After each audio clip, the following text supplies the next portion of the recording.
We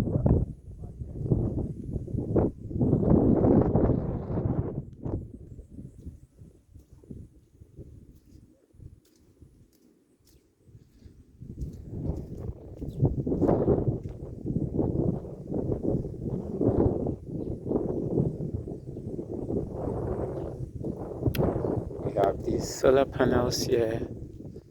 and that's a lightning protection.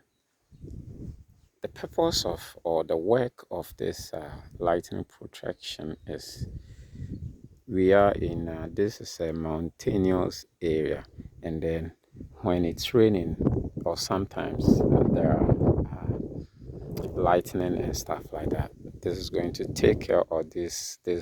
lightning protection is going to protect these solar panels from damage, lightning